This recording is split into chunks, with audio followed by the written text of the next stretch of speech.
हाय दोस्तों, मैं सुनील सर आपके अपने यूट्यूब चैनल पथाफाइडिया पर एक बार पुनः बहुत दिनों के बाद आपका स्वागत करता हूं। यह थोड़ा समस्या हो जाने के कारण हमने अपना वीडियो बंद कर दिया था, लेकिन धीरे धीरे हम आज से नए वीडियो की शुरुआत करते हैं। तो आइए जानते हैं कि हम तारे और चंद्रमा की प्रक्रियाओं के बारे में हम पढ़ते हैं कि दिन में तारों का प्रकाश पृथ्वी पर तो आता है लेकिन दिखाई नहीं देता है। यह ब्रह्मांड का एक रहस्य है जिसकी जानकारी हम पढ़ते हैं। जैसे आपको वीडियो में दिखाया जा रहा है कि आप देख रहे हैं कि ये जितनी भी प्रक्रियाएं हैं यहाँ पर, आज सभी कोई इस ब्रह्मांड के रहस्य के बारे में जानना चाहता है। देखें कि तारे कहीं टिमटिमाते हुए नजर आ रहे हैं।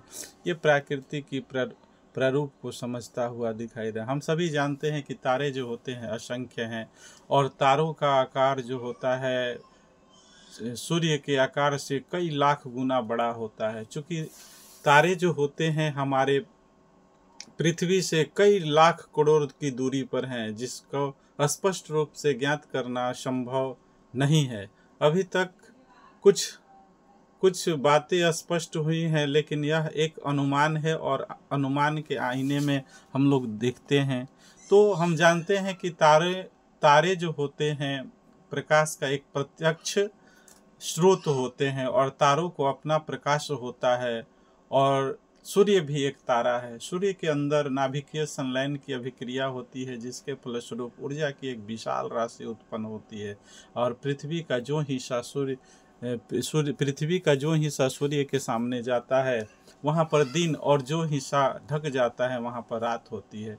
तो चलिए हम चर्चा करते हैं आज कि दिन में जो तारों का प्रकाश होता है वो पृथ्वी पर आता है लेकिन दिखाई नहीं देता है। इसका प्रमुख कारण क्या होता है कि सूर्य का जो होता है सूर्य पृथ्वी से बहुत नज़दीक है, और सूर्य का पर्याप्त प्रकाश पृथ्वी पर आता है, जिससे पृथ्वी का हिस्सा प्रकाशमान होता है और वो प्रकाश पुंज की तरह आता है।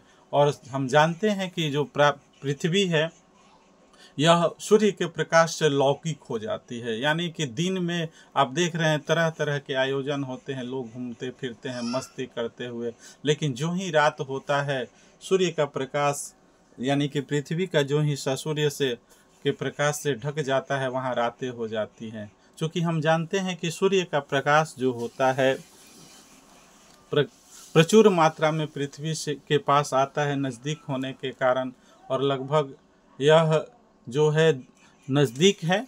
और सूर्य का प्रकाश जो होता है तारों के प्रकाश की वनस्पत जो होता है एक सामान्य रूप में होता है।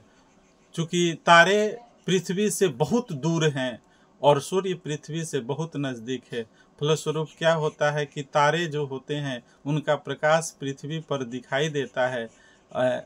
और जो सूर्य है वहाँ पर क्या होता है कि इसका जो प्रारूप होता है, इसका जो प्रकाश होता है प्रत्यक्ष रूप से ज़्यादा होता है, जिसके कारण क्या होता है कि सूर्य का पर्याप्त प्रकाश पृथ्वी पर आता है, और यह क्या होता है कि दिन में तारे स्पष्ट रूप से दिखाई नहीं देते हैं। यही इसका कारण है। आज हम देखते हैं कि यह जो हमारा ब्रह्मांड है बहुत ही विचित्र है, सबको इसके रहस्य को जानना चाहता है, लेकिन सूर्य जो होता है अपने आप में एक लौकिक प्रकाश स्रोत है पृथ्वी का, जिसके फलस्वरूप हम इस प्रकाशमान दुनिया में देखते हैं। आप देख रहे होंगे कि इसकी दूरियों को लगभग 38 लाख, लेकिन यह एकमात्र कल्पना कही जाएगी। चलिए तो इसके बारे में हम लोग आज इतना ही जानते हैं। धन्यवाद, मिलते हैं अगले वीडियो में।